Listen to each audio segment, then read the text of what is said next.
क्या सचिन पायलट पीसीसी अध्यक्ष बनाए जाएंगे? देखिए ना, गजब का राजस्थान है और गजब की राजस्थान की राजनीति।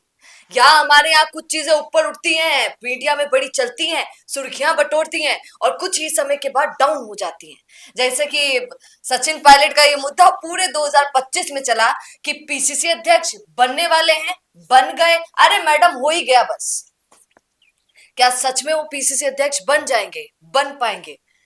क्या सच्ची में दिल्ली में उनकी बात चल रही है? कोई है ऐसा जो कह रहा है कि पायलट को ही पीसीसी बनाया जाए, तभी 2028 में कांग्रेस वापस आ पाएगी? आइए इसी पर थोड़ी चर्चा करते हैं, क्योंकि मुझे ऐसा लगता है कि ऊपरी बातें नहीं, सच्चाई पर बात होनी चाहिए। नमस्कार सर, राम राम, क्या बोले? देखिए सोनिया, अंदर खाने क्या चल रहा है ये अंदर जाकर तो किसी ने देखा नहीं। किसी ने सूत्रों के हवाले से बताया तो किसी ने किसी और तरीके से बताया। लेकिन सबसे बड़ी बात है कि लॉजिक क्या कहता है और बाहर क्या दिख रहा है, उसकी संभावनाओं के आधार पर चीज सोची जा सकती है। हाल में किस तरह से सचिन पायलट को सबसे ज्यादा इंपॉर्टेंस लगातार एआईसीसी में मिल रही है, इसे हमें देखना चाहिए और उसकी कड़ियों से कड़ियां जोड़कर समझना चाहिए। आज सचिन पायलट केसी वेणुगोपाल और राहुल गांधी के साथ केरला जा रहे हैं और केरला में जो महापंचायत है कांग्रेस की, उसमें भाग ले रहे हैं।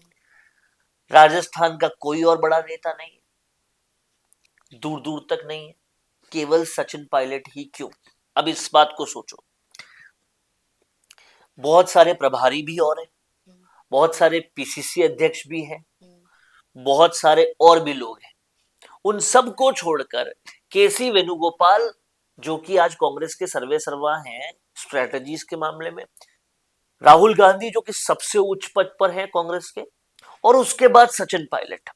अब आप सोचिए, केरला हो या साउथ हो या नॉर्थ हो, कहीं भी जगह सचिन पायलट को क्यों एआईसीसी इतनी तवज्जो दे रही है? अगर केसी वेणुगोपाल के बाद सचिन पायलट को तवज्जो मिल रही है, यानी कि उनकी सुनी जा रही है, इसमें कोई डाउट नहीं है। एक वक्त पर जब सोनिया गांधी पूर्णतः सक्रिय थी तो यह तवज्जो अशोक गहलोत को मिलती थी, राष्ट्रीय अध्यक्ष का पद तक ऑफर हुआ था। लेकिन बार बार बार बार बार बार आला कमान से नाफरमानी का उन्हें अब यह सिला मिला कि अब उनको पूछा तक भी नहीं जा रहा। और सचिन पायलट को निष्ठा निष्ठा निष्ठा का लगातार एग्जाम्पल देने का, उदाहरण देने का, प्रूफ करने का ये सिला मिला कि आज केसी वेणुगोपाल के बाद राहुल गांधी के जो सबसे करीबी दिख रहे हैं, साफ तौर पे दिख रहे हैं, उन्हें ही ले जाया जा रहा है, वो सचिन पायलट है। अब आप ये समझिए कि राहुल गांधी लगातार जिस तरीके से काम करते हैं, उसका सबसे बड़ा तरीका यही है कि वो अपने निकटतम लोगों से सलाह लेते हैं, उस सलाह के आधार पे काम करते हैं। सबसे निकटतम केसी वेणुगोपाल और उसके बाद अब सचिन पायलट आ रहे हैं। तो सालों पुरानी बातें हैं, लोग सुन सुन के थक गए हैं। ये ऐसी बातें हैं जो सालों से ही चले आ रही है, लेकिन नजदीक है, नजदीक है, नहीं मिला नहीं, क्या? नजदीक है तो सुनाई दे रही है। लेकिन तब राहुल गांधी सर्वे सर्वा नहीं थे, तब सोनिया गांधी एक्टिव पॉलिटिक्स में बहुत ज्यादा उनका दखल था। अब राहुल गांधी को वो तवज्जो मिल रही है, पहली बात, क्योंकि सोनिया गांधी धीरे धीरे एक्टिव पॉलिटिक्स से कम होती जा रही है। दूसरी बात यह कि आप इस बात को समझिए कि एआईसीसी में प्रभारी बनना एक चीज होती है, सारी जिम्मेदारियां आपको देना दूसरी चीज होती है। और फिर केरला आज कांग्रेस के लिए कितना इंपॉर्टेंट है ये सबको पता है। कर्नाटक के बाद केरला में कांग्रेस और बड़ा होना चाह रही है। वहां पर केसी वेणुगोपाल के बाद सचिन पायलट को ले जाना राहुल गांधी के साथ, एक तरफ आप सोचिए, राहुल गांधी मिलने तक का टाइम नहीं दे रहे अशोक गहलोत को, और सचिन पायलट को अहम मोर्चों पे अपने साथ ले जा रहे हैं। इससे पता चल रहा है, जो सबूत दिखा रहे हैं वो हम बता रहे हैं, कि वो करीबी होते जा रहे हैं। अब कोई कैलिबर ही देख रहे होगे आप, जिसकी वजह से आप ये कर रहे हो, पहली बात। दूसरी बात ये, आज राजस्थान की जो स्थिति है, क्या आज वोटिंग हो तो कांग्रेस की सरकार बन सकती है? काफी मुश्किल है, क्योंकि विपक्ष का रोल दूसरे तीसरे मोर्चे वाले ज्यादा अच्छा निभा रहे हैं। कांग्रेस नहीं निभाती। लेकिन अगर आज ये पासा पलटता है और पायलट को पीसीसी चीफ बनाते हैं, तो कांग्रेस ने देखा है पहले 22 सीटों से 100 सीटों तक जाते हुए, हतोत्साहित कार्यकर्ताओं को उत्साहित होते हुए, वो रिपीट हो सकता है, उसमें कोई दो राय नहीं है। और यही हो भी रहा है, जिस राज्य के प्रभारी बनाए गए सचिन पायलट, वहां पर दिख रहा है ये चीज, साउथ तक में क्रेज दिख रहा है। अब जब ये सारी चीजें दिखाई दे रही है और उसके बाद आपको तवज्जो देते हुए भी सचिन पायलट को दिखाई दे रहे हैं, तो उनकी बात अब मानी जाना बहुत ज्यादा संभव है। और इसलिए जो ये बात भी थी कि राज्यसभा में अशोक गहलोत को भेजकर उनका राह करोड़ा हटाकर और उन्हें फिर पीसीसी चीफ बनाया जाए।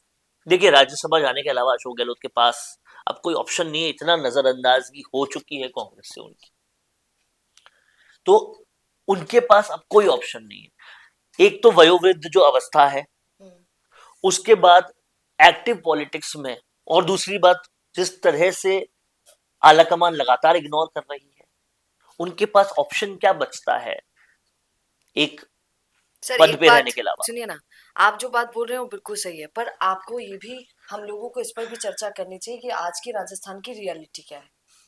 राजस्थान कांग्रेस की अगर बात कर ली जाए, पूरी कांग्रेस में जितने कार्यकर्ता हैं, जितने बड़े नेता हैं, छोटे से लेकर बड़े सारे नेता, अगर आप छटनी करने लगेंगे सचिन पायलट की और अशोक गहलोत की, रियलिटी पर बात कर रहे हैं, ऐसा नहीं है कि किसी को हमें लीपा पोती करनी है, रियलिटी आप पर बात करती हूँ, क्योंकि रिपोर्टर हैं तो बाहर जाते हैं तो उन्हीं के कार्यकर्ताओं से बातचीत होती है। आज भी अगर आप छटनी करेंगे तो शायद मात्रा अशोक गहलोत की ज्यादा निकलेगी। देखिए, आप बात कर रहे हैं 2-3 बार मुख्यमंत्री के पद पे बैठ चुके आदमी की, 3 बार आप मुख्यमंत्री के पद अपने ही लोगों को तो बिठाया हुआ है। नहीं, 3 बार आप मुख्यमंत्री के पद पे बैठते हैं, आपके पास सबकी फाइलें होती है, सबके आपके पास माइनस पॉइंट्स होते हैं, बहुत सारे हजारों। और देखिए, कार्यकर्ता क्या होते हैं, बिना टहनी के पत्ते तो बन नहीं सकते। एक बड़े कार्यकर्ता के ही तो और छोटे कार्यकर्ता होते हैं, और बड़े कार्यकर्ता कौन होते हैं, वो जो बड़े बड़े काम निकलवाते हैं। आप समझिए, प्रताप सिंह खाचरियावास, मैं आपको एक एग्जांपल दे रहा हूं, एक वक्त पे सचिन पायलट के लिए बहुत ज्यादा थे, अचानक से क्यों चले गए अशोक गहलोत के पाले में। और बता रहा हूँ, दानिश अबरार नाम बता रहा हूँ आपको, नाम बता रहा हूँ मैं, दिव्या मदेरणा का, क्यों चली गई वो होटल, बाद में वापस उन्होंने यू टर्न लिया। बहुत सारी कहानियां हैं, बहुत सारी। ये बिना माइनस पॉइंट हाथ में हुए नहीं होता। परिवहन विभाग की फाइलें, बहुत सारी चीजें, भाई का ईडी पर होना, हजारों चीजें, ये सब राजस्थान के उसमें दफन है। तो आज भी खत्म नहीं हुई, वो आज भी खत्म नहीं हुई, लेकिन अब शक्ति कहां बची है।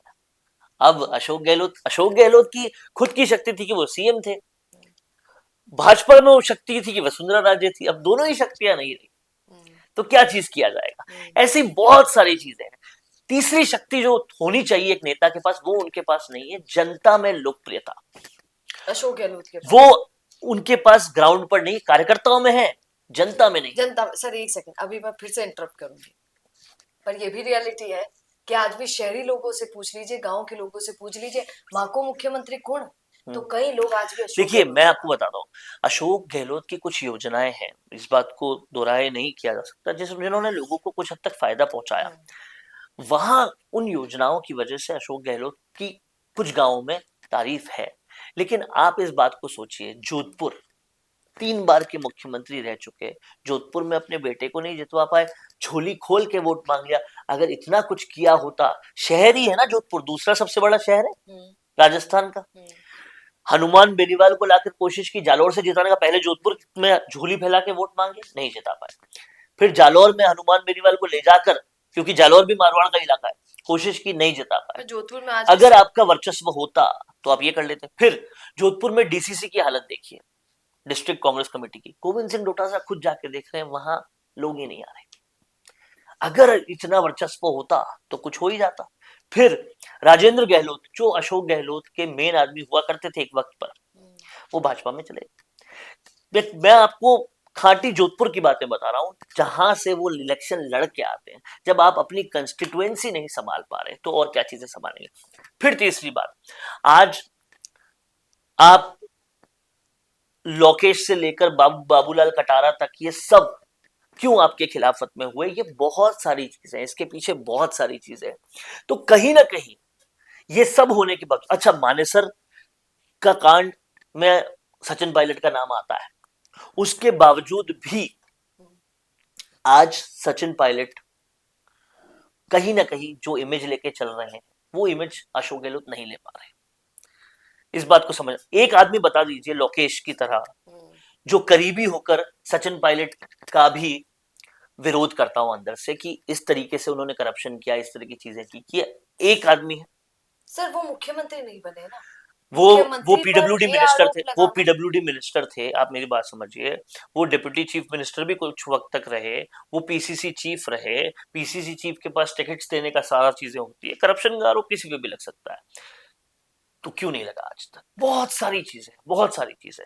अगर कांग्रेस को पूरा खोल कर देखेंगे तो आज सचिन पायलट, जिसकी पूरी भारत में लोकप्रियता है, शशि थरूर, जिनका पूरा साउथ में लोकप्रियता है, ये आज भी वो दम रखते हैं कि कांग्रेस को वापस से खड़ा कर सकते हैं, लेकिन मौका नहीं मिला। और किसकी वजह से नहीं मिला, ये सब कुछ समझने वाली बात है। ओल्ड ब्रिगेड का सबसे बड़ा सूत्रधार कौन था, जो यंग ब्रिगेड को आगे नहीं आने दे रहा था?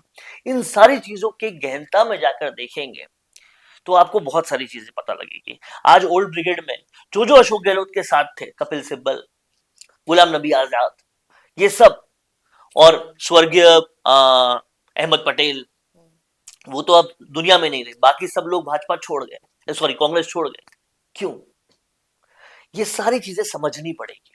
और कांग्रेस देश की सबसे पुरानी पार्टी है, और आज भी मैं कहता हूं कांग्रेस में वो दम है जो वापस से स्टैंड कर सकती है, लेकिन उन लोगों को आगे आना देना पड़ेगा जिनकी लोकप्रियता है, लोग जिनको चाहते हैं, तभी आप आगे जा पाओगे। ये सबसे बड़ी बात है। बिल्कुल। आपका इस पर क्या कहना है, कमेंट जरूर कीजिएगा। क्या आप भी चाहते हैं कि पीसीसी अध्यक्ष बदल जाना चाहिए? इस पर क्या कहेंगे बोलिएगा जरूर। बने रहिए द फैक्ट इंडिया के साथ। नमस्कार। रुकिए और जरा ध्यान से सुनिए। क्या आप हमारी इन खबरों से अपने व्यापार को भी बढ़ाना चाहते हैं? तो आप भी खबरों के दौरान इस तरह के एलिमेंट्स पर अपना विज्ञापन दे सकते हैं, या फिर ऐसे खबर के 1 मिनट बाद अपना पूरा विज्ञापन डलवाएं, जो कि 8 लाख से ज्यादा सब्सक्राइबर्स और फॉलोअर्स वाले द फैक्ट इंडिया चैनल्स और पेजेस से राजस्थान के कोने कोने में पहुंचेगा, और इससे आपका व्यापार, ब्रांड सब कुछ बढ़ेगा।